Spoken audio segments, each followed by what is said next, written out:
Bezerra Hashem Naseh Benatzliach. Hoje nós daremos continuidade ao estudo do Sefer Moreh Nevuchim. E nós havíamos avançado no início da obra, havíamos visto o nosso termo lexical, regel, e havíamos começado a analisar os textos comprobatórios que o Ramban nos trouxe das definições e vimos como estes textos, essas escolhas que o Ramban fez, elas na verdade apontam para algo mais do que o que se poderia esperar. E com isso nós falamos a respeito dos conceitos para os quais este termo lexical aponta e dos quais o Ramban não pode falar, porque a Mishnah de Hagiga proíbe falar de temas que sequer mencionem a questão da sexualidade publicamente.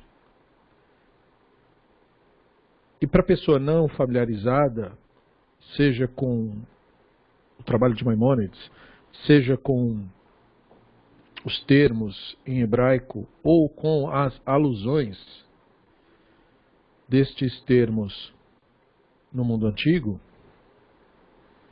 em quaisquer desses casos há esta necessidade de entender que regel é um eufemismo do mundo antigo para o falo, o órgão sexual masculino. Portanto, ele se encaixa na proibição de Hagiga, de certo modo, e o Maimônides quer respeitar esta proibição.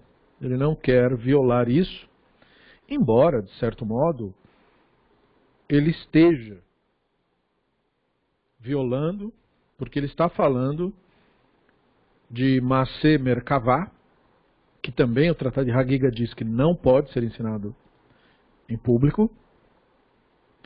Mas como nós havíamos explicado bem no comecinho do estudo do Guia dos Perplexos, como o Ramban, e eu espero que a essa altura vocês já tenham tido esse vislumbre, o Ramban organizou o guia de uma maneira críptica, codificada,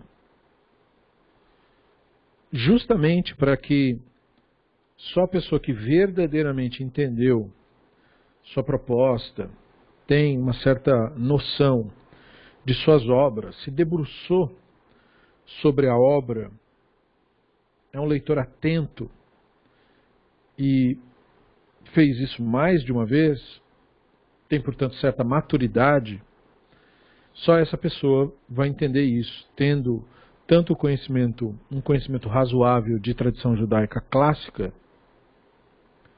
quanto um conhecimento sobre filosofia, em especial a filosofia e o pensamento aristotélico, ou, como alguns pesquisadores preferem chamar, pensamento neoplatônico aristotélico. Porque nesse período do Ramban, mesmo os que eram platônicos não eram ipsis literis platônicos, eles reinterpretavam já o Platão. Por exemplo, a transformação do conceito platônico de mundo das ideias no mundo espiritual. O Platão não falou nada de mundo espiritual. Platão, ele tinha uma outra concepção disso. Então, os neoplatônicos são aqueles que usaram a mesma linguagem platônica, mas deram a ela uma nova semântica. E algo parecido poderia ser dito sobre os neo-aristotélicos, que estavam dando uma nova semântica para os termos aristotélicos, e é basicamente o que o Ramban faz. Então, nós vimos os primeiros textos comprobatórios, e aí nós paramos na análise que o Rambam fez da expressão beraglecha, a teus pés, no sentido de teus seguidores. Falamos que o Urashi considera como uma expressão de bons modos, no sentido de dizer que o faraó respeitava a posição, o Moshe respeitava a posição do faraó. E aí, o Ramban prossegue para nos dizer que, na verdade, essa expressão beraglecha, em relação a uma posição de liderança, ela transmite a ideia de causalidade. E aí, de novo, isso é uma alusão ao conceito fálico. Os que estão aos seus pés, eles são como se fosse o seu meio pelo qual. E essa é a terceira definição que ele dá para regel. Então, aí nós temos a sequência do texto, nós falamos do Lavan, e do fato de que também o termo aqui, né, o Hashem te abençoou leragli, o Hashem te abençoou a meus pés. Então, o Rambam de novo disse por minha causa. O Hashem te abençoou por minha causa. Eu que causei que isso acontecesse a você. Para mostrar, então, mais uma evidência da ambiguidade do termo. Muito bem. E aí, nós vimos no final a questão dos passos do patriarca no texto, quando ele disse, olha, eu não posso te acompanhar nos mesmos passos, mas aí ele usa a expressão que eu vou seguindo, né, aos pés do gado, né, leregel amlacha, e aos pés das crianças, né, leregel ha-yeladim. Essas duas expressões se referem a esse acompanhamento que ele ia fazer, ou seja, eu vou ter que... O traduzir aqui é irrelevante. A gente costuma traduzir de diversos modos. Na tradução você procura expressar da maneira que for mais claro para a pessoa do outro idioma entender. Mas nesse tipo de estudo, o foco não é o jeito de se traduzir, mas o conceito aludido pela terminologia. Então, de novo, Urashi traduz de acordo com o compasso, né? O modo como eles caminham. Mas o Ramban traduz para nós, para o nosso estudo, por causa dos filhos, por causa do gado, eu não posso te acompanhar. Então, de novo, ele insiste para que tenhamos a visão de regel, na terceira acepção do termo, como o conceito de causa. Por isso, por essa insistência dele, é que nós sabemos que ele está enfatizando algo que ele não pode falar abertamente. E ele não pode falar abertamente o fato de que causa é uma alusão ao falo. Esses são os temas ocultos, que, portanto, a pessoa que estuda tem que prestar atenção. Então, o que acontece? Nós temos esse trecho do guia, onde ele diz o seguinte, né? Consequentemente, o texto hebraico, cuja tradução literal é: seus pés estarão, naquele dia, sobre o Monte das Olivas. Uma citação de Zechariah 14:4.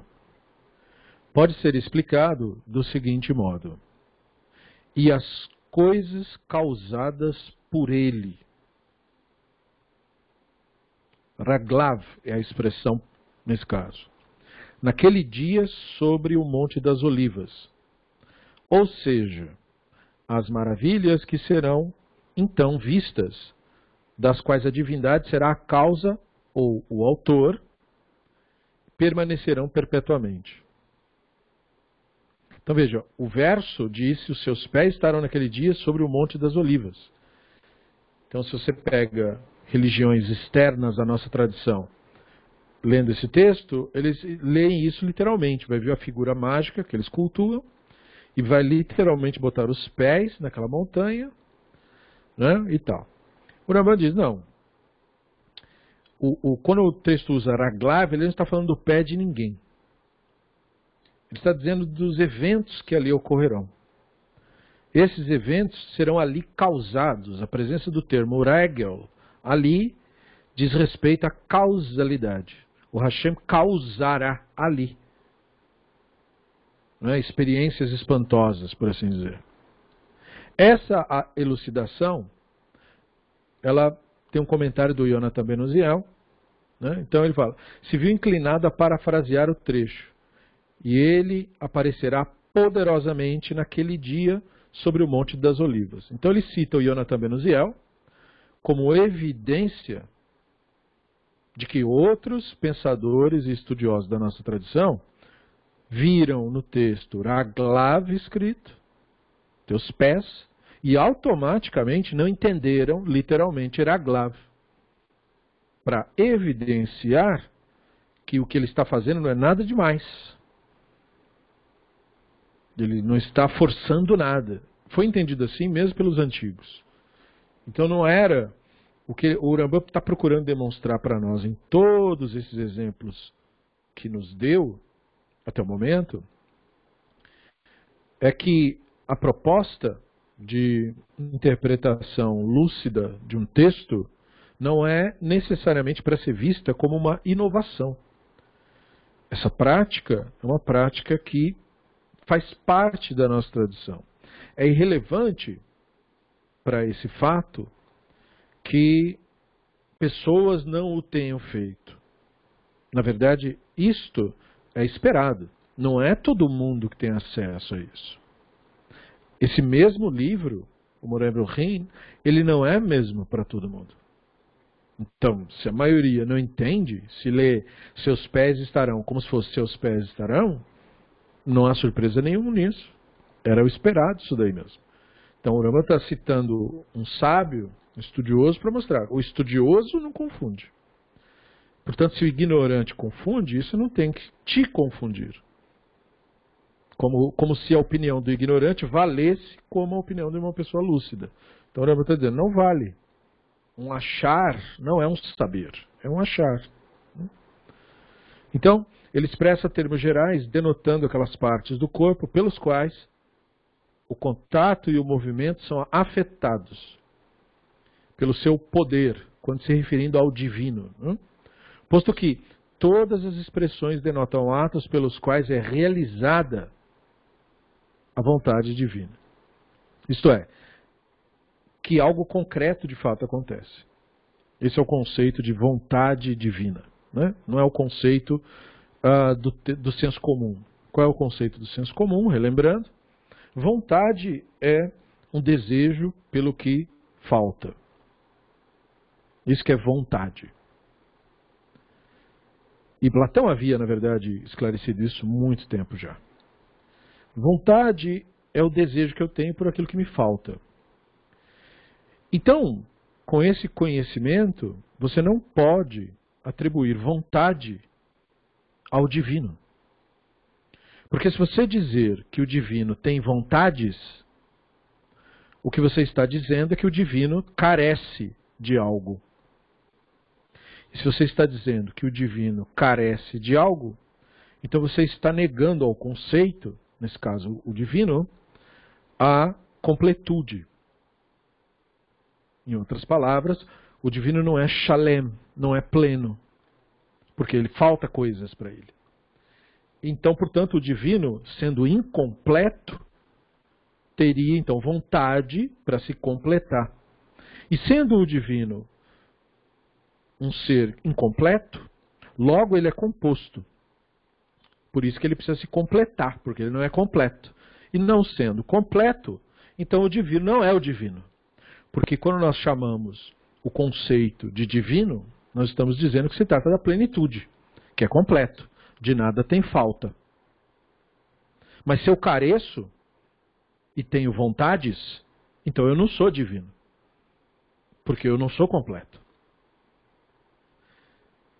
Então é impossível atribuir o conceito de vontade, literalmente, ao divino. Portanto, quando o Rambam usa a expressão da vontade divina, ele está falando, como ele disse, atos pelos quais é realizada, ou seja, os eventos que de fato acontecem. Essas expressões denotam atos pelos quais é realizada. As coisas que acontecem no mundo real, que se concretizam, a isto denominamos vontade divina. Não que o divino tenha desejos, quaisquer que sejam. Não há nenhum tipo de desejo. O desejo, entre aspas, é a realidade. Esse é o desejo do divino. É aquilo que de fato acontece. Então, naquele dia, seus pés permanecerão sobre o Monte das Olivas, a leste de Jerusalém, e o Monte das Olivas será dividido ao meio, do leste para o oeste, formando um grande vale. Metade da montanha se moverá para o norte, metade para o sul. Linguagem do profeta Zechariah. Então, o Jonatã, que viveu ali século I, entre um século antes do começo da Era Comum, até mais ou menos um século depois, nessa transição aí, ele era como Onkelos, um tradutor do hebraico para o aramaico, dedicado aos livros proféticos, no caso dele. O Onkelos dedicou para a Torá e o Jonatã para os livros dos profetas. Sua tradução, em geral, denota termos que as partes do corpo pelas quais o contato e movimento são afetados denotam o que eles entendiam como seu poder. Isto é, aquilo que acontece na natureza. A implicação é que tais expressões denotam atos realizados por sua vontade, ou seja, os eventos que acontecem. O Rambam lidou com essa passagem anteriormente, para quem lembrar, porque no estudo do guia nós passamos pelo capítulo 22 e foi lá que nós falamos um pouco desse conceito.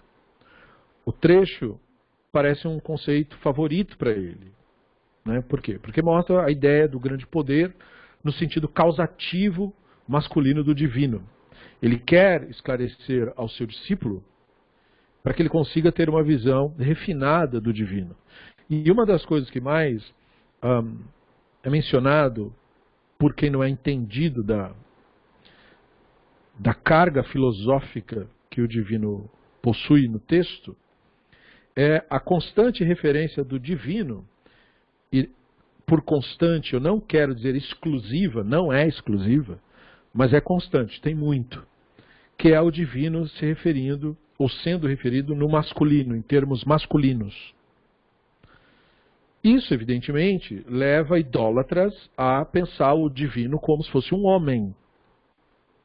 O Rambam, portanto, considera de grande valia entendermos que quando a Escritura lembra o divino em termos masculinos, ela não está falando da masculinidade. Ela não está falando que Deus é macho, como o animal que é macho ou fêmea. O que está se falando é da causalidade. O divino é um conceito causativo.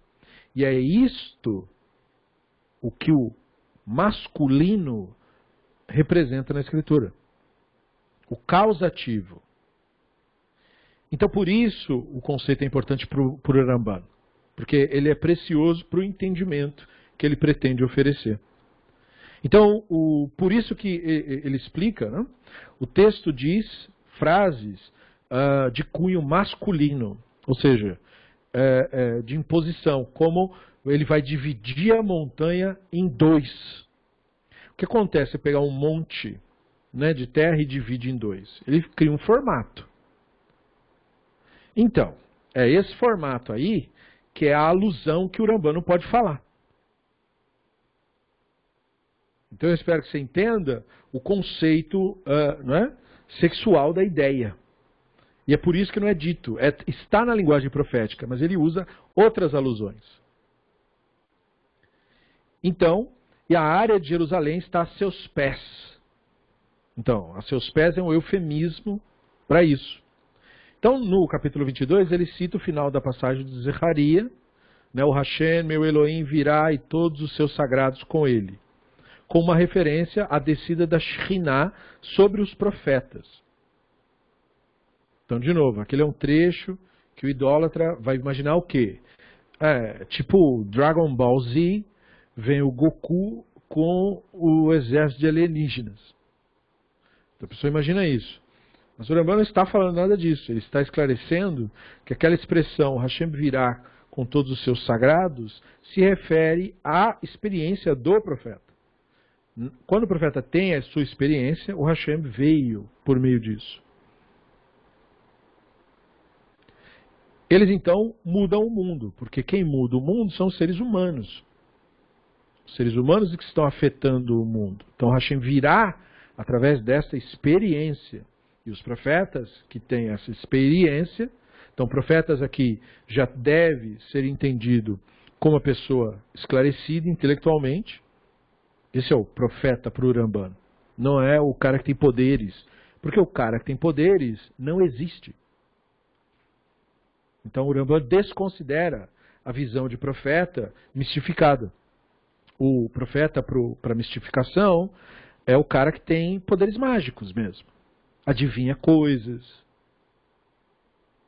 Tem poderes de alterar coisas na natureza. Voa. Desaparece, aparece em outro lugar. Enfim. Todo esse tipo de loucura. E para o Urambano, o profeta não é nada disso. O profeta é alguém que teve uma compreensão tão profunda do divino e é tão intelectualmente capaz que ele consegue, para mais ou para menos, nos transmitir algo da experiência que ele teve. Que a grande questão, a grande dificuldade é você ter a experiência e você conseguir digerir essa experiência. Porque mesmo que uma pessoa acidentalmente tenha um vislumbre, tenha como o Urambano fala, tem aquele clarão, como que um raio que caiu à noite, essa experiência é tão breve que a pessoa não consegue depois trabalhar o assunto. Então o profeta é o cara que consegue. Então, eles movem montanhas por meio da profecia. Então a profecia, movendo a montanha, dividindo ela em dois, é como se fosse a intervenção do divino para, digamos assim, parir no mundo uma nova realidade. Então é como se algo estivesse nascendo nessa linguagem metafórica. A profecia deles é causada, ou seja, nascida, do poder dos seus pés, isto é, do falo, que está sobre a montanha, que é o elemento aí passivo e, portanto, o feminino. E é por isso que tem que ser um montinho, né? Uma montanha, como ele usou o Monte das Olivas para mostrar, porque não é uma montanha gigantesca, o Monte das Olivas, é só um monte mesmo, circular assim. Então ele transmite bem o conceito que ele quer passar. E aí o guia traz esse verso. Vaikar Sefer Habrit, Vaikra Beoznei Ha'am, Vayomru Kol Asher Diber Hashem Na'aseh Venishma.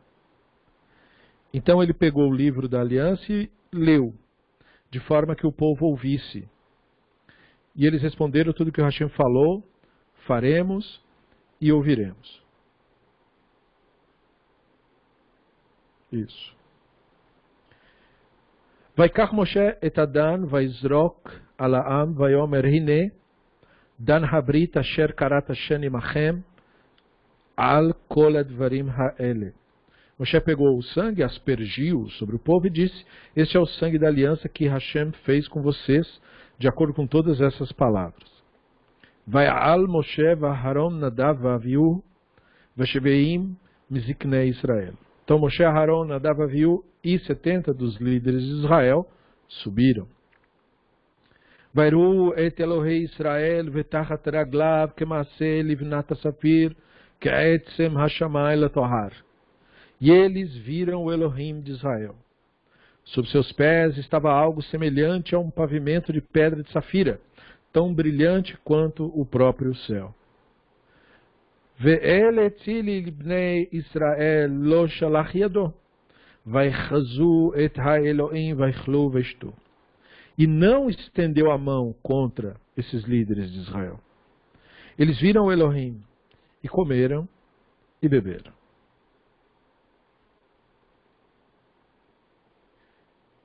Então essa frase aí, que Maaseh livnat safir, né, semelhante a um pavimento de pedra de safira, Pode ser traduzida como tal qual o trabalho da brancura da safira.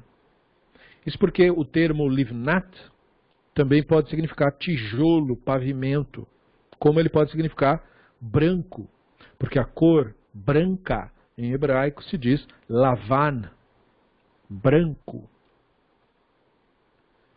Então, de fato, Ibn Shmuel, ao comentar, considera tais termos mais significativos que o termo raglav, que também consta, apesar do fato de que o capítulo lida com este léxico.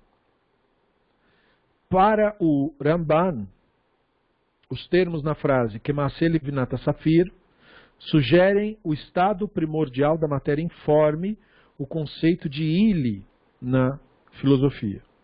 Obviamente, filosofia aristotélica. Então, Aristóteles tinha essa concepção de que não tem como uma coisa surgir do nada. Não tem como uma coisa simplesmente aparecer, tipo da não existência. Para Aristóteles, isso era inconcebível. E por causa disso, o Aristóteles explicava que haveria uma matéria informe da qual toda a coisa seria derivada. E que esta concepção, essa matéria causal, seria o que está por trás da mudança em Aristóteles. Isso porque na cultura grega antiga, eles não tinham uma palavra específica para essa ideia, para coisa.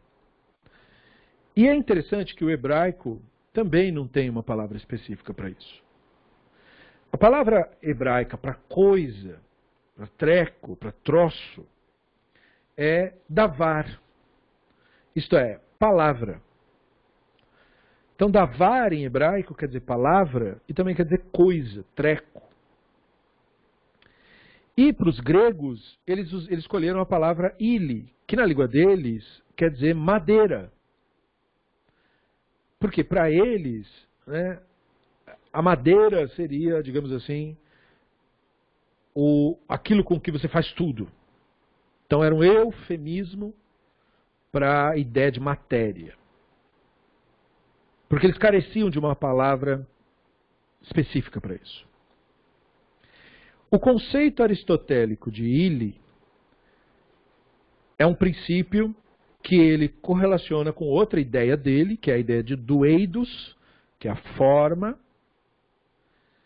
E ele procura demonstrar isso quando ele procura demonstrar a forma, o eidos, quando ele descreve a ili.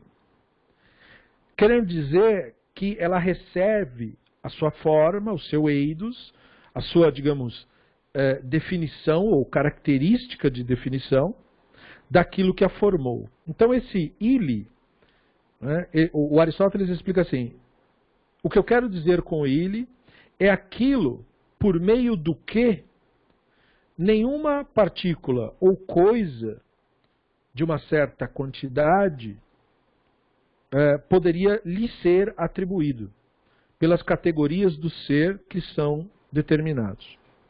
Ou seja, é como se fosse dizer o conceito que está por trás de todas as coisas que existem. Como se fosse assim, aquela velha história da matéria etérea, por assim dizer. Então esse conceito era muito popular, e o Aristóteles dizia que a ili era composta dos 4 elementos. Né? Coloca aspas em 4 elementos, já que isso não existe. Né? O mundo antigo foi inteiramente equivocado nessa ideia. Mas eles imaginavam que tudo era feito dos 4 elementos. Eles achavam que fogo era um elemento, não é, né? Água eles achavam que era um elemento, e não é. Ar eles achavam que era um elemento, e terra eles achavam que era um elemento. Aí a composição disso gerava essa ili. E aí essa ili seria digamos, o que está por trás da transformação de todas as coisas. E aí depois essa ideia foi sendo trabalhada, porque ela acabou sendo relacionada ao conceito filosófico de substância, e todas essas expressões, graças à ciência pós-moderna, vão ganhando novas acepções, mas estas são as acepções do mundo antigo, que é preciso que seja entendido para que você entenda o que ele fala, né? Então, o Urambano está dizendo que na visão da Safira, eles entenderam errado. Eles entenderam que o divino estava sentado num trono.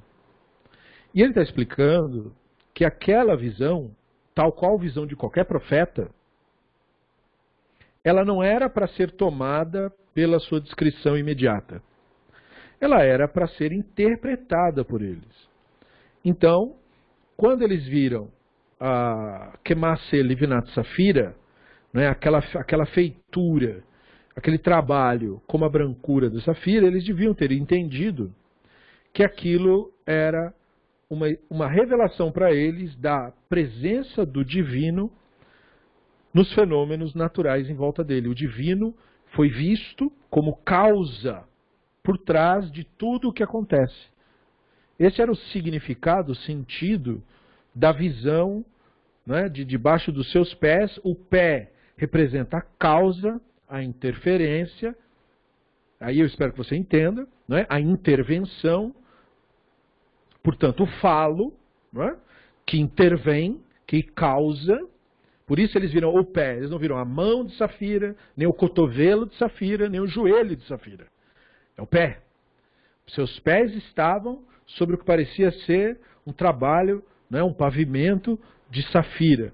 Então é o divino causa a matéria, causa os fenômenos naturais, causa a realidade que você enxerga. Então o Urambano está esclarecendo, esta foi a revelação dada a eles. Foi um privilégio dado a eles, para que eles pudessem ter esse entendimento. Eles pegaram esse conceito e transformaram em idolatria. Eles transformaram numa pessoa sentada no trono. Eles acharam que a grande revelação, o grande conhecimento aprendido, é que Deus tem pé e ele bota o pé dele no chão de Safira.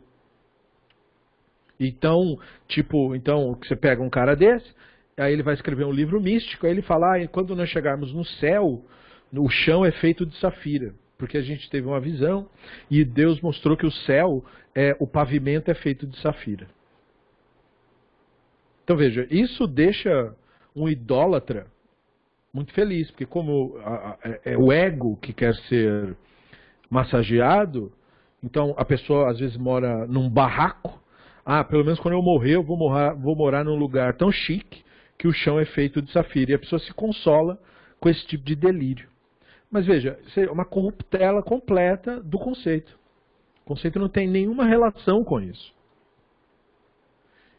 Então, Healy, na reinterpretação maimonidiana, se refere a esse conceito de matéria ou coisa da filosofia. Esse conceito, compreendido no pensamento aristotélico como causa material, está subjacente à questão da mudança. Os gregos antigos não tinham um termo para matéria em geral, para diferenciarem entre matéria crua, né, apta para algum propósito. Então Aristóteles adaptou a palavra madeira por isso. Então nós temos que recapitular temas que foram vistos para que você consiga entender bem isso. E esse tema é conectado com o capítulo 5, que diz assim: os anciãos foram condenados por sua visão. Urambano corrobora com Urashi e contra Onkelos nesse caso. E, é claro, corrobora com Urashi de maneira anacrônica, né? Não que ele tenha conhecido. É só comparando um comentário com outro, é isso que quer dizer. Ao considerar as ações dos anciãos de modo pejorativo. Porque geralmente o misticismo interpreta esse trecho dos anciãos verem a pedra de Safira como se isso fosse uma coisa positiva, como se eles estivessem sendo elogiados. Mas os sábios no Talmud comentam o lado negativo disso. Então, Shemot 24:10, eles viram o Elohim de Israel debaixo dos seus pés. É apenas citado pelo Urambano até o trecho pés. para denotar a corporeidade extrema da sua visão. Os anciãos falharam em elevar os elementos imaginativos da visão que tiveram. Em vez de se focarem nos pés, eles deveriam ter compreendido que Elohim não tem pés. Eles deveriam ter reconhecido o que o pé ali, né, deveria representar, causa. A falta de humildade deles, e qual é a questão da humildade aqui? Ora, a questão de você lidar com algo sublime, como o divino, e você fazer isso baseado no seu ego, baseado na satisfação de crenças e delírios que você, por acaso, aprecia, como eles apreciavam, mostravam que apreciaram a ideia do Deus físico. Como eles vieram do Egito, e no Egito os deuses têm forma, né? Um corpo de gente, uma cabeça de chacal, o outro tem um corpo de gente, uma cabeça de águia. Então tem forma. E aqui não é para ter forma, mas eles ainda traziam esse ranço da idolatria. Então, por isso a falta de humildade deles, como definido pelo Rambam, foi a causa de seu grave erro.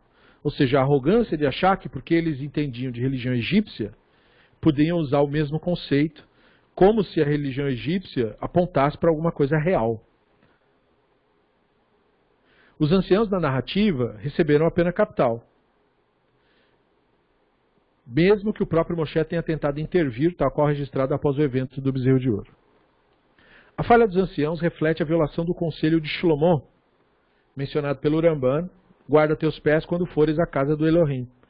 Então, é a isto que alude o Shlomo quando ele diz, guarda teus pés quando fores à casa do Elohim. Guarda teus pés, veja, agora entenda, né? Por que guarda teus pés especificamente? Guarde-se, né? Ou seja, fique atento a o que é que você causa, o que é que você cria na sua mente. Pé é uma alusão à causa. Esse é o terceiro sentido dele, regel. Então guarda teus pés quando você for na casa do Elohim. Quando você se envolve em questões da religião, quando você vai no templo, na sinagoga, onde quer que você vá, guarda teus pés, cuidado com isso. Porque você pode cometer o mesmo erro que os anciãos cometeram. Você pode confundir a sua experiência com o seu próprio ego e criar uma idolatria dentro da sua cabeça. Então, você vai causar uma completa ruptura com o divino, que é isso que é aludido a eles receberem pena capital pelas mãos dos céus, na narrativa. Então, é uma advertência para todos os que estudam essa sabedoria, menos preparados ainda que os anciãos de Israel. Se esta foi a sentença deles, né, o Ramban chama a nossa atenção, tanto mais será a nossa, que somos inferiores, e daqueles que estão abaixo de nós, que precisamos nos dedicar e nos ocupar do aperfeiçoamento nos temas e da compreensão dos pressupostos que purificam a apreensão racional de nossos equívocos. Então é preciso purificar o intelecto. E esse é um termo do conceito antigo, mas para aludir ao que nós falamos constantemente, da desidentificação com crenças e opiniões. Porque toda essa idolatria perigosa, que leva a confundir o divino com delírios, ela é fruto da imaginação. E a idolatria é o culto ao fruto da imaginação. Então a purificação da apreensão acontece quando você corta estes elos entre o seu pensamento e as ideias. Ou seja, quando você para de considerar seus pensamentos verdade, como eles fizeram, lhes ocorreu essa concepção e eles atribuíram ao que lhes ocorreu o senso de verdade. Aí eles perderam a humildade, porque eles acharam que a mente, que nós dizemos a minha, né, eles acharam que a mente é capaz de lidar com isso, e ela não é. Isso é material para nos chamar, para aquilo em nós que constata os fatos. não para aquilo em nós que elucubra, que idolatra. Mas, se a pessoa acumula identificações de muitos anos, leva um tempo para a pessoa se expurgar desse tipo de loucura. Então, o Rambam recomenda, não é, a dedicação para o aperfeiçoamento, para purificar a apreensão. Como ele nos falou bem no começo do guia, quanto mais atributos você acha que o divino tem, menos clareza do divino você terá. Como nós falamos outrora sobre esse conceito tão popular de vontade. A pessoa só fala sobre a vontade de Deus, Deus gosta disso e daquilo, porque ela não pensa sobre isso. Ou seja, ela não nutre uma verdadeira preocupação se aquilo que ela acredita é verdade mesmo ou não. Pois, se a pessoa de fato fizer isso, se ela procurar entender o que vontade significa, ela nunca vai atribuir isso ao divino. Porque seria chamar o divino de bicho, de animal. Mesma coisa, o conceito do masculino. Se isso leva a pessoa a concluir que o divino é homem, então ele não tem nenhuma noção do que se trata a questão. Pois o conceito do masculino não tem a ver com ser homem. O conceito do masculino tem a ver com a intervenção, com a causa. Ele é relacionado ao conceito de Regel, que é relacionado ao conceito do falo. Então é por isso que você tem muitas vozes atribuídas ao divino no masculino. Não para defender a noção de que Deus é homem, ou que o homem é melhor. Mas para aludir à ideia do mundo antigo de causa, por meio disso. E como eu falei, isso não é exclusivo. Você tem também referências ao divino no feminino, que é a Shekhinah. Shekhinah são referências femininas, ou seja, uma referência receptiva, não causativa. E onde estaria a receptividade? Onde está o divino receptivo? A Neshama. A Shekhinah está para a Neshama. Então a consciência em nós, o intelecto ativo, é o divino, o manifesto do divino, mas sob o conceito receptivo, ou feminino. Por isso a expressão para isso, uma expressão feminina, Shekhinah. E o divino, portanto, o manifesto da natureza, uma coisa causativa. Daí a alusão do masculino, Elohim. Então esses são conceitos sutis. E eles requerem esse tipo de preparo da intelectualidade. Não são crenças. Não se tratam de ideias nas quais eu tenho que acreditar. Eu não tenho que acreditar em nada disso. Ou seja, o que é acreditar? É você cair na ilusão de que é o seu pensamento que acredita estes conceitos. Não é. Sua crença, o seu dar o crédito, é completamente irrelevante para a realidade. A realidade permanece a despeito da sua crença.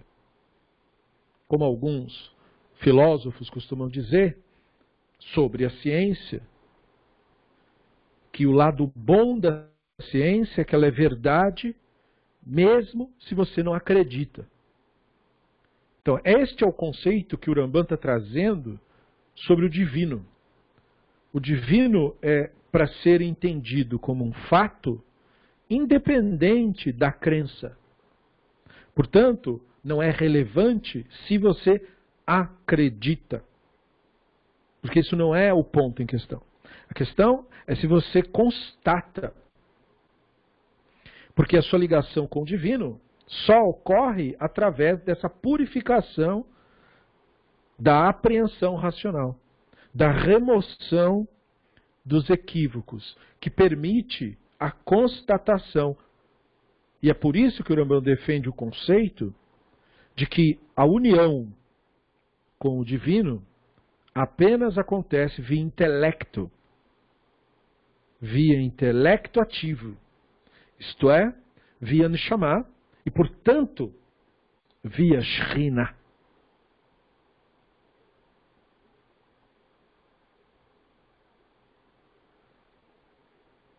Pouco antes do registro deste evento, Moshe havia outorgado aos hebreus a Torá, tal qual registrada até esse ponto. Esse é o conceito que o Rambam tem da narrativa. Então ele lê Shemot 24:4, Moshe escreveu todas as palavras do Hashem, e Urashi comenta, Mi Bereshit ve'ad matan Torá. Ele escreveu, Urashi diz, do Bereshit até a entrega a outorga da Torá, a narrativa até ali. Então, nós sabemos que factivelmente não é verdade isso. Nem foi Moshe que escreveu a Torá. Mas a narrativa quer que tenhamos essa visão, ou seja, que enxerguemos o Bereshit até o Matan Torá como um bloco único de informação. Esse é o ponto. Então esse momento é celebrado, os anciãos havendo falhado em prepararem-se o bastante para a visão. Ou seja, que visão? A visão que esclarecia o Bereshit. Por que o conceito do Urashi é útil, mesmo que não seja literalmente verdade? Porque quando eu digo que o Moshe inicia a Torá no Bereshit e conclui no Matan Torá, eu estou dizendo, portanto, que o propósito da narrativa era chegar naquele ponto. E o Bereshit começa com o Adam saindo do Éden, deixando de compreender o divino, e portanto o Sinai, é o Adam retornando, por assim dizer, à sua compreensão do divino. Esse é o ponto. Agora, o Hashem falou que você só consegue voltar para o Éden se você passar pelo Malach, que tem uma espada giratória flamejante. Porque ele é o guardião do Éden. Então, o Malach, a intervenção giratória flamejante, é o Sinai. E os anciãos não conseguiram passar pelo Malach que guarda o retorno ao Éden. Eles foram mortos pelo Malach com a espada de 2 gumes flamejante. Eles não, portanto, se purificaram. Eles não obtiveram a clareza necessária para retornar para o Éden. E para todos os efeitos, quase ninguém que esteve no Sinai teve isso, né? Porque uma parte já desbandou para a idolatria 1 ano depois. E os restantes na questão dos espias. Então, quem realmente voltou para o Éden? Moshe, Yehoshua, Caleb. De toda a população envolvida. Então, isso é uma evidência bem interessante, até para que tenhamos uma noção um pouco maior de por que, apesar da impopularidade do Rambam, por que isso não é uma coisa preocupante? Porque a Torá não diz que essa compreensão é popular. Na verdade, a idolatria é que é popular. Isso não é popular. Isso é raro, na verdade. Então, eles falharam em se preparar para a visão, para a experiência com o divino. Por quê? Porque trataram isso com o ego. Ah, pode mandar que eu consigo. Isto é, eles estavam tratando esse contato com o divino como se fosse qualquer das idolatrias que eles tinham feito antes. Eles estavam medindo as coisas com a régua do umbigo deles. Então eles derivaram sentidos corpóreos e antropomórficos daquilo. E aí eles foram condenados por isso, porque isso é idolatria. Qual foi o sentido corpóreo que os anciãos de Israel derivaram da sua visão? Isso nós ainda estamos lá naquele capítulo 5, fazendo uma recapitulação. Então nós vimos, o Rambam aprecia o modo pelo qual Onkelos século III agora, interpreta ao traduzir termos antropomórficos de acordo com a tradição clássica. Primeiro porque o Onkelos é uma fonte muito antiga, em relação a ele, também em relação a nós. Então ele é um excelente exemplo de racionalista do mundo antigo, embora esse título nem existisse no conceito. E também pelo fato de que ele é continuidade de outros trabalhos, como falamos antes, de outros tradutores que também fizeram isso, né? Então, ele interpreta ao traduzir termos antropomórficos que, de acordo com a tradição clássica, o Rambam nota que o Onkelos traduziu debaixo de seus pés para o aramaico como debaixo do trono de sua kavod, honra, glória, e não simplesmente trono.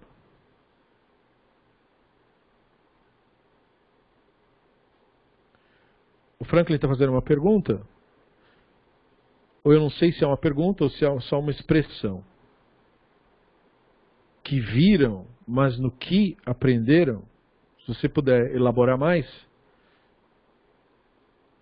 o nosso espaço aí para perguntas, inclusive os colegas que tiverem dúvidas, devem ir escrevendo, ou mesmo se quiser falar, se não tiver muito barulho aí onde você está, eu libero o microfone caso você queira se expressar. Se for muito mais complicado escrever e mais fácil falar, é só você me avisar que eu libero para você falar também. Sim? Espera um segundo. Cuidem apenas do som de fundo, para que não fique muito barulhento. Pronto, Franklin. Sim, Moré. A pergunta é se o erro dos anciãos não foi exatamente no que eles viram, né? Porque a visão foi uma para todos, mas foi o que eles aprenderam dessa visão. A interpretação que eles deram dessa visão que foi o erro.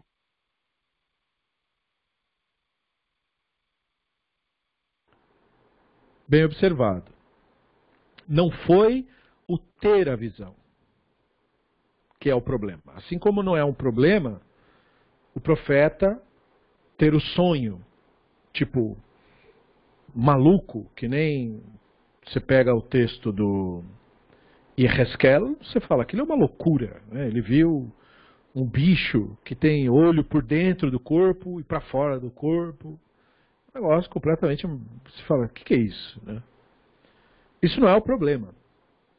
Por quê? Porque essa é uma característica que o Rambam chama aí dos elementos imaginativos, que era como ele chamava no mundo antigo, essa capacidade do nosso cérebro de criar cenas. Hoje nós sabemos disso bem mais do que eles. Eles imaginavam que isso acontecia em determinados momentos. O cérebro, em determinados momentos, imaginava coisas que não estavam ali. E aí esse fenômeno ocorreria nos sonhos e tal. Hoje nós sabemos que isso não é questão de sonho. Isso acontece com você acordado o tempo todo. A própria realidade que você está observando, ela não é exatamente o real mesmo. Ela é uma interpretação do seu cérebro.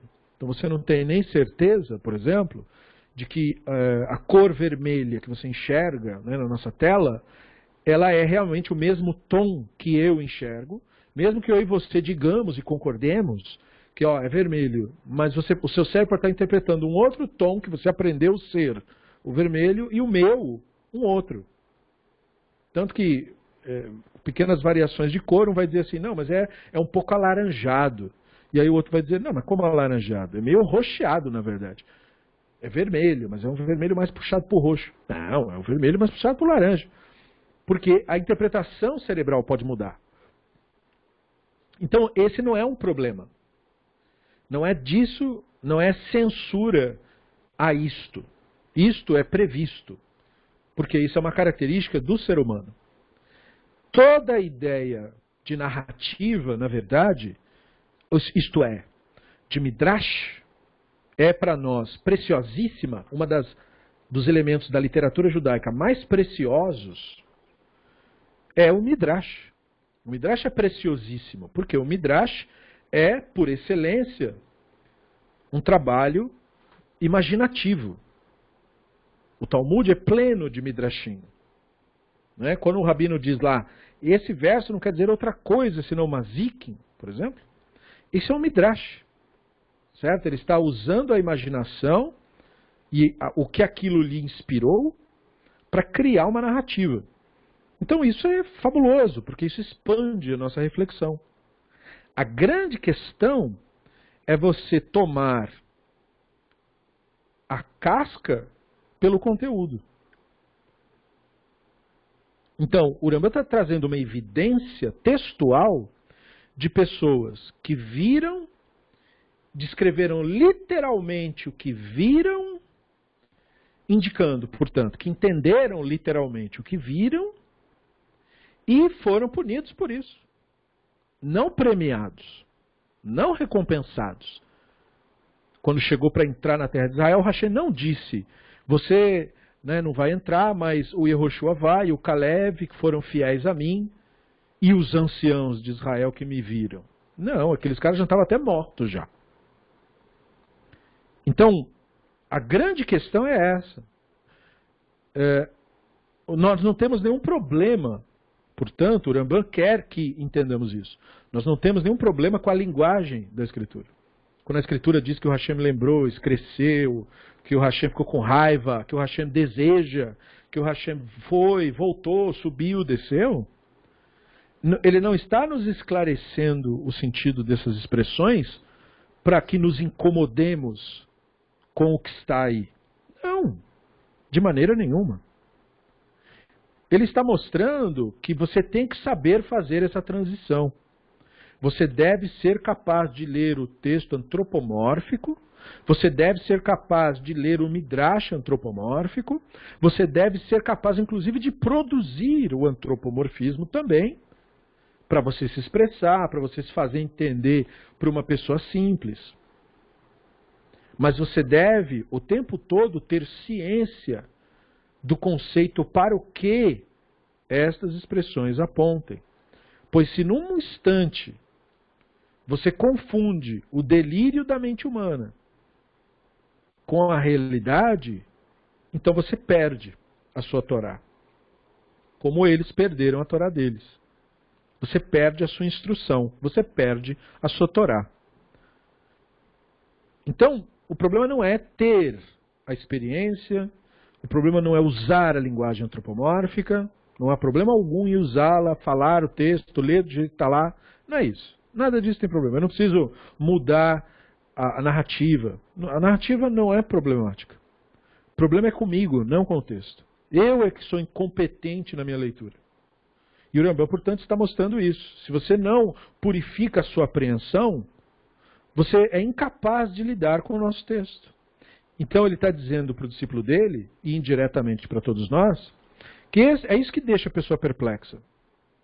A pessoa fica perplexa porque ele está lendo o texto com o filtro da sua mentalidade. Aí você nunca vai entender o texto mesmo. Porque você está colocando um bloqueio na frente. Você tem que tirar esse bloqueio da frente. Você tem que saber lidar com a narrativa. Então é por aí. E aí é por isso que a gente entrou nesse conceito. A ideia da Safira, né? Então ele fala do Onkelos e fala do trabalho dele para o aramaico. E aí ele diz, pois ele não disse Vetahat Kursa, que é a expressão para o aramaico de embaixo do seu trono. Porque isso estaria ligando diretamente o trono a Deus.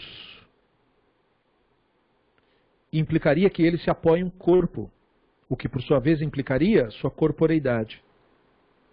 Mas Onkelos relaciona o trono à sua honra, a kavod, ou seja, a Shekhinah, a presença, que é a luz criada, diz o Rambam. O que é a luz criada? Nós vimos isso em aulas anteriores. É aquele momento midrástico, quando você tem essa apreensão, né? Como se fosse aquele desenho animado em que surge uma lâmpada, uma luz. Essa luz criada, portanto, é experimentada por você de uma maneira muito concreta, uma experiência real para você aquilo. Então ela é aludida textualmente com essa expressão da luz. Por exemplo, quando Moshe desce do Sinai, o que o texto diz a respeito dele? E o rosto de Moshe brilhava.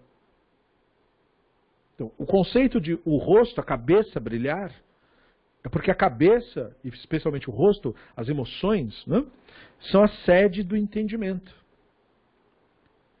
A sua compreensão do divino lhe deixou extasiado. Lhe deixou como se fosse desligado do mundo. Foi tão profundo que perturbou as outras pessoas, que eram egóicas e que ficaram com medo daquilo. Como acontece de fato, as pessoas analisam a espiritualidade, expurgar o divino dos equívocos, focar no momento presente, ignorar a mentalidade, aprender a desmistificar as crenças, abandonar os delírios. E a reação que a pessoa tem a isto é medo. Como as pessoas ficaram com medo de ver o rosto de Moshe brilhando na narrativa. Isto é, de ver o iluminado, de ver alguém que percebeu o divino de fato. O identificado com a mentalidade egóica, ele sente o medo. Da onde vem aquele medo? Do Yetzer Hara nele, que teme que aquela luz revele a sua verdadeira natureza. Isto é, que é fictício, que é falso. Então o Onkelos foi profundamente competente na sua tradução. Debaixo dos seus pés, ele fala, debaixo da kavod do Hashem. Então, essa declaração implicaria que os anciãos foram punidos por interpretar pés como trono, ou seja, por pensar que a divindade se senta numa cadeira, pois até mesmo no mundo árabe, o Corão fala sobre Deus sentado, algo que os muçulmanos fundamentalistas consideram literal. Os muçulmanos veem Deus como homem. O Rambam pode ter usado essa porção dos anciãos para justamente criticar tal literalismo. Mais poderia ser dito a respeito, né? Mas esse sentido superficial satisfaria um leitor pouco exigente do guia. O Rambam, porém, deseja que investiguemos mais a fundo. O Rambam não se refere aqui aos 3 relatos de Benzomá, que nós falamos, né, que são encontrados no 2º capítulo do Tratado de Hagiga, no Talmud. O público-alvo do guia teria tais passagens em mente, quando lessem sobre a pedra de Safira. Né, então nós vimos que o sábio Benzomá foi um dos 4 sábios que entrou no Pardes, né, no jardim. Ele olhou, né, os blocos de mármore, que o Rabino Akiva falou para ele, quando você vê os blocos de mármore, não diga, não chame aquilo de água, água. Né? E aí, como ele não fez isso, sua mente foi afetada pela experiência e resultou na sua morte. Apostasia de 2 dos seus colegas também. Em outra passagem, esse herói do Talmud é relatado mediando entre as águas de cima e de baixo do Bereshit, no Midrash, observando o espaço entre elas. Nesse terceiro relato é mantido o conceito de que as águas numa bacia podem transportar a semente e causar a gravidez. Por que tem uma relação, de novo, sexual com a visão das águas sendo dividida? Porque aquilo é uma alusão midrástica para o parto, para o nascimento, as águas de dentro do útero, quando a mulher está grávida e está aquela água toda ali. É daquela água ali que está se falando. Né? E ele está trabalhando esse conceito. Nesse terceiro relato é mantido o conceito, então, de que as águas da bacia transportam a semente. E a semente, portanto, é o divino. Em todos os 3 relatos, águas são o meio pelo qual a criação ocorre. Então, esse é o sentido mais profundo da ideia. Né? E naquela narrativa do Pardes, o que o Rabino Akiva advertiu? O que ele quis dizer? Nós falamos sobre isso. Ele adverte, ó, quando vocês chegarem no local, né, vocês não digam sobre os blocos de mármore que eles são água, água. Não digam água, água. Bloco de mármore, para quem já viu, dependendo do ângulo que ele está, ele tem um brilho que dá a impressão de que ele está molhado, que ali está emanando água.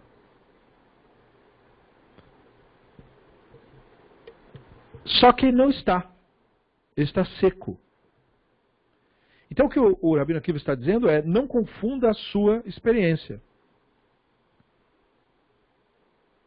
Se você confundir, se você entrar nesse tema, se você investigar sobre isso, que é isso que quer dizer entrar no Pardes, investigar a respeito do divino. Você não deve confundir a sua experiência. Se você focar sua mente no momento presente, se você verdadeiramente se desidentificar, se você abandonar os pensamentos, pelo menos nesse momento que você está fazendo a sua análise, a sua investigação. Nem estou exigindo que você faça isso para sempre. Não, só por agora. Por agora, abandone as suas identificações. Seu pensamento, seu nome, jogue fora seu nome, jogue fora a sua história. Nesse momento, você não tem história. Nesse momento, você não tem nome. Você não tem profissão, você não tem memória de nada. Jogue tudo fora. Depois você pega, mas quando você entra no Pardes, quer dizer, você joga fora todas as identificações. E você procura observar o que resta. Quando você tira de si mesmo os delírios, o que resta? E aí a mente começa a te dar sentimentos. E aí você começa a dizer, eu sinto isso, sinto aquilo. Isso também, você está, na verdade, observando isso. Então jogue também isso fora. E aí você vai se esvaziando e se esvaziando das definições. E aí, portanto, isso gera uma experiência. Esses são os blocos de mármore. Por quê? Porque um bloco de mármore, além dessa característica que eu falei da impressão visual, o bloco de mármore é o exemplo daquilo que é firme. Até hoje é assim, né?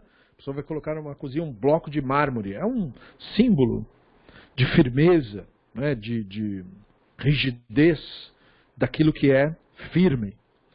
Porque essa experiência com o divino, ela também é tida assim. Ela é firme, ela é um pavimento. Que nem o pavimento de Safira. É algo firme. Não é algo que é como uma flama que escapa. Não, é firme, é sólido, é direto. Só que você pode confundir a experiência com a sua mentalidade. Ou seja, você pode confundir o bloco de mármore com água. A diferença é brutal entre a rocha e a água. Ou seja, a sua imaginação, o seu ego, pode revestir o bloco de mármore e te dar a impressão de que é água, é água. Ou seja, sou eu, é alguma das minhas crenças que está sendo refletida ali. E não é. Não é crença nenhuma sua. Essa experiência é uma experiência direta da Neshama. Mas para isso a mente tem que sair da frente. Você deve abandonar os pensamentos. E é isso que causa a geração. Ou seja, por isso a expressão de que as águas transportam a semente. Porque essa compreensão dessa experiência é o meio pelo qual a criação ocorre. Ou seja, o meio pelo qual o despertar da Neshama acontece. Porque quando uma pessoa que estava outrora iludida desperta, ela foi então criada. É nesse momento que ela foi criada. É por isso que a narrativa fala do Adam sendo criado adulto, já pronto inclusive para ter filhos. Por que ele não é criado criança? Porque não está falando de fazer um boneco, como o misticismo diz.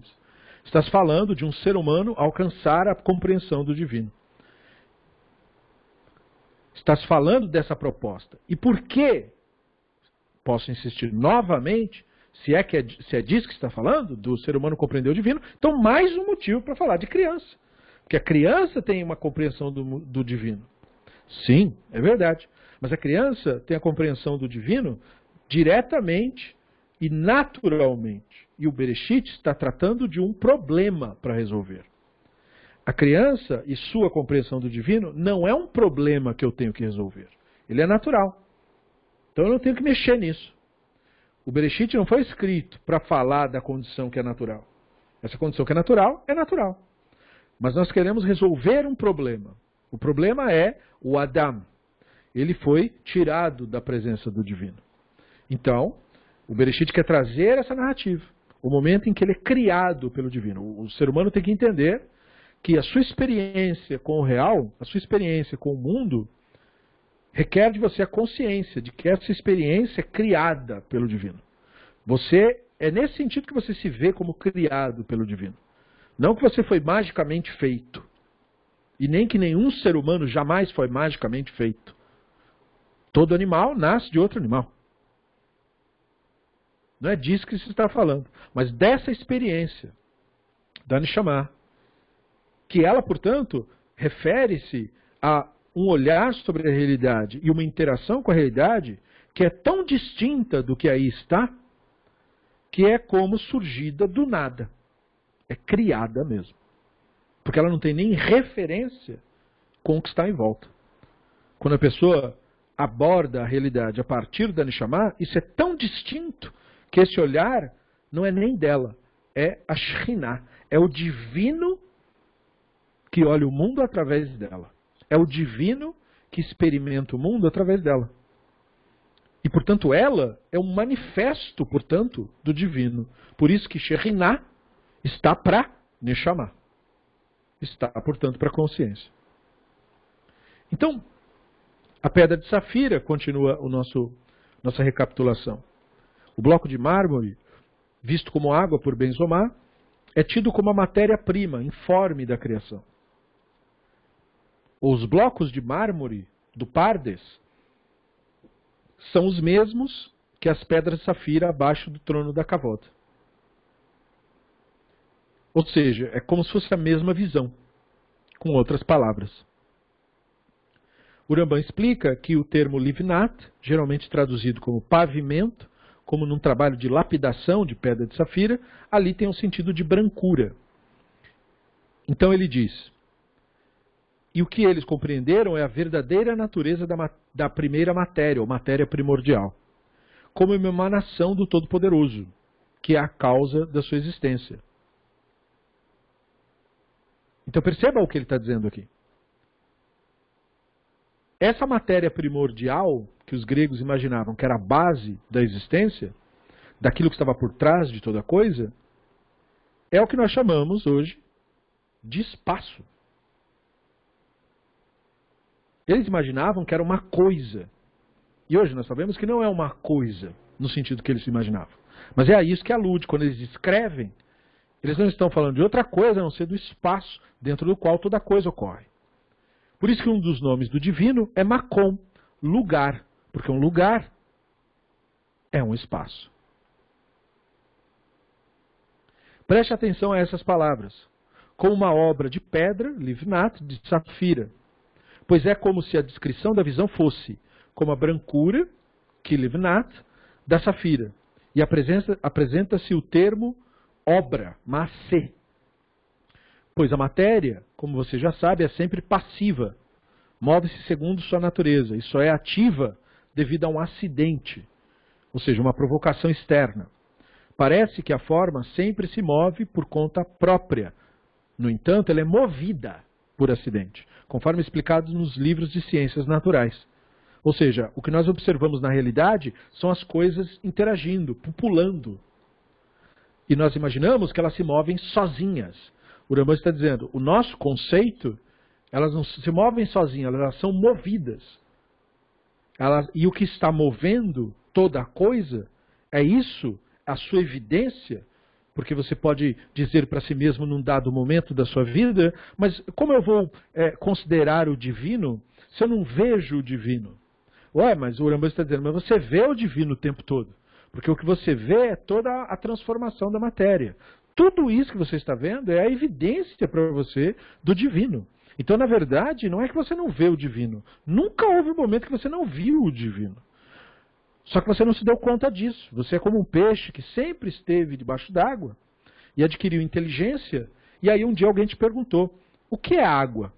E você não sabe responder, porque você sempre esteve ali. Então você não sabe o que é aquilo que você está sempre dentro. Então, para que você consiga entender o que é água, você tem que sair um pouco para fora dela. Porque aí você consegue ter um vislumbre do que ela é. Então, da mesma forma, nós somos mergulhados em tudo aquilo que é manifesto do divino. Em toda a composição. E é por isso que nós não temos uma percepção do divino. Mas quando você sai dessa percepção, você enxerga. E a maneira de sair dessa percepção né, desse embuste da mente, desse enclausuramento, é você se focar no momento presente, é você se focar no agora, é você se focar no divino. Portanto, o próprio divino é a porta que te permite enxergar o divino.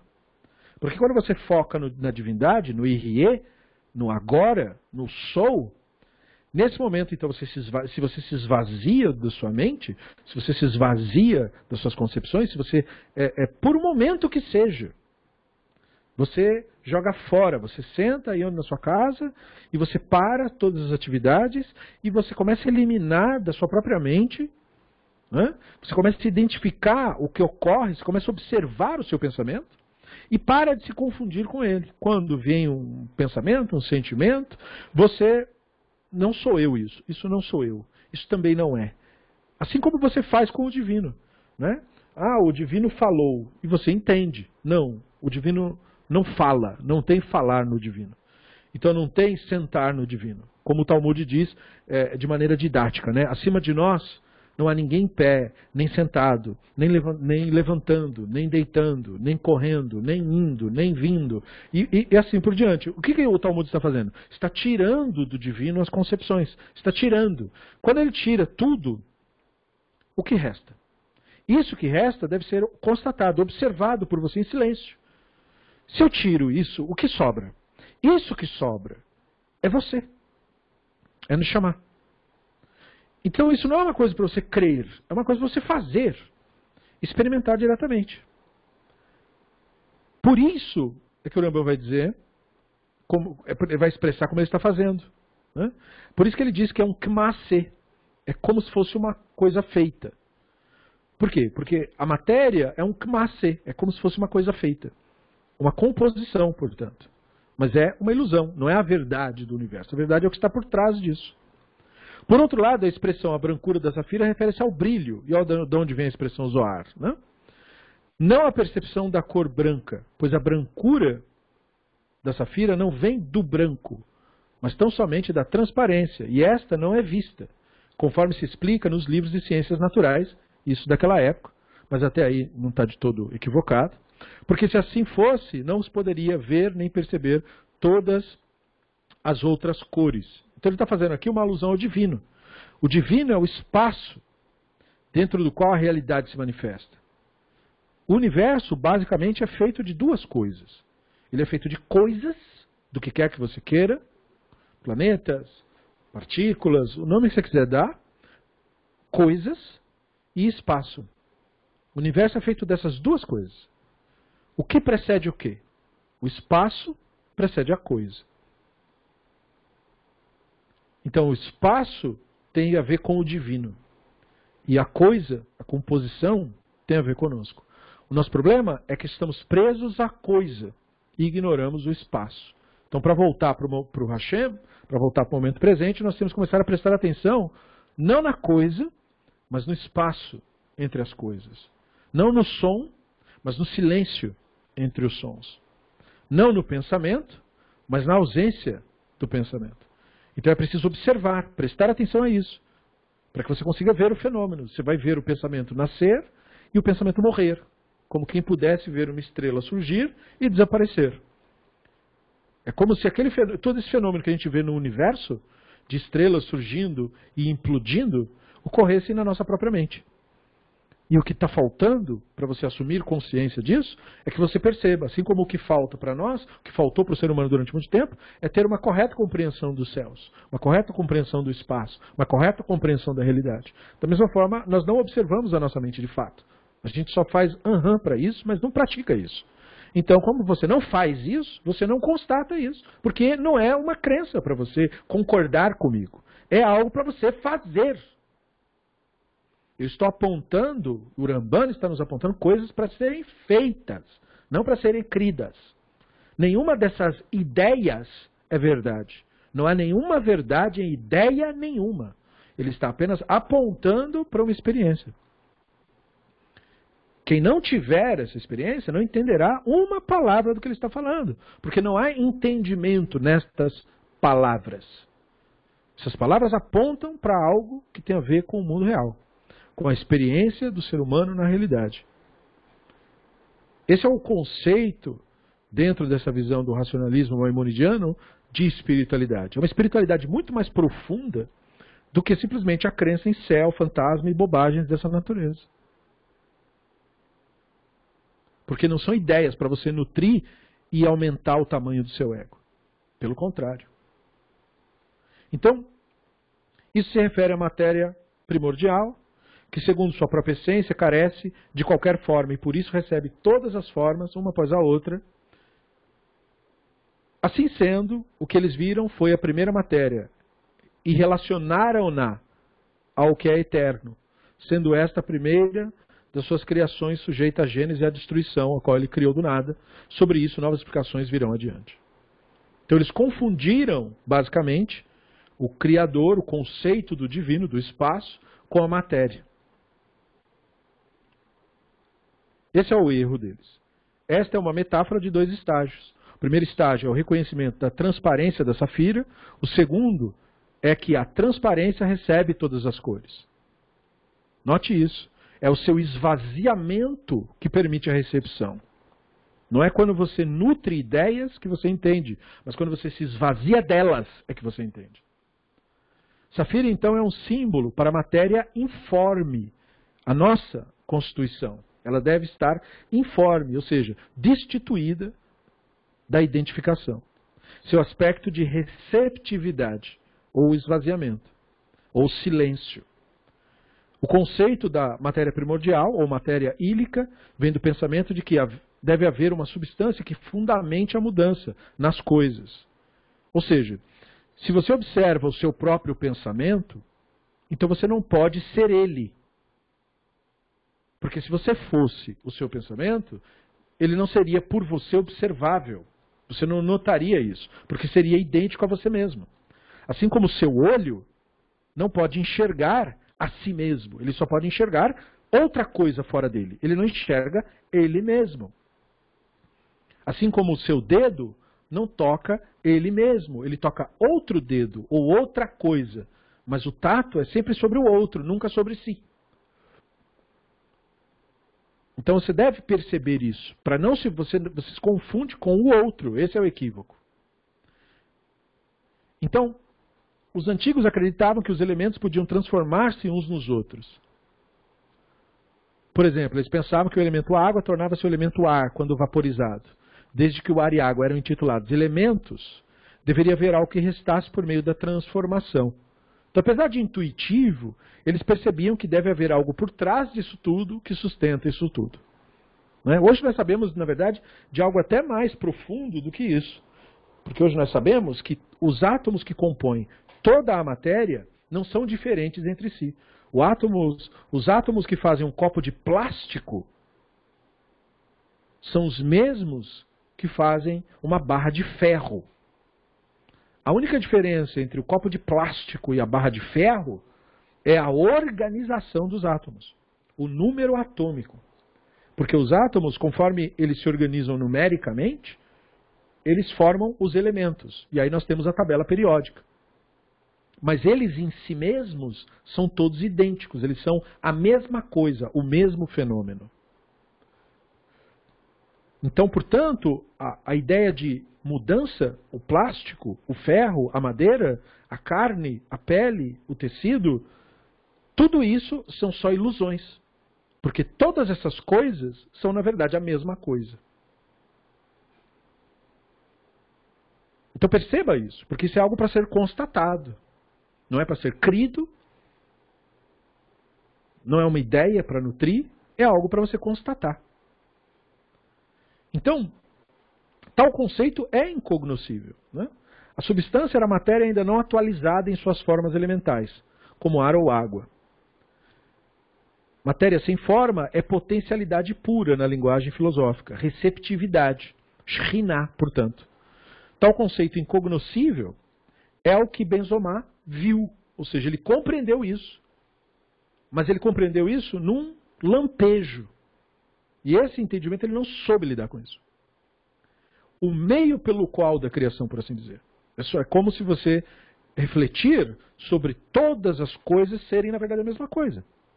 Ou você entender da biologia, por exemplo, que todos os animais não, mais ainda, todos os seres vivos do planeta, todos os seres vivos, plantas, animais, todas as formas de vida, todos são parentes. Isso é uma coisa da mais alta profundidade, da mais pura espiritualidade. Um gato tem 50% do código genético similar ao nosso. Veja como ele é um animal diferente de nós. 50% da carga genética dele é idêntica a nós. Um chimpanzé tem 95,5% de semelhança conosco.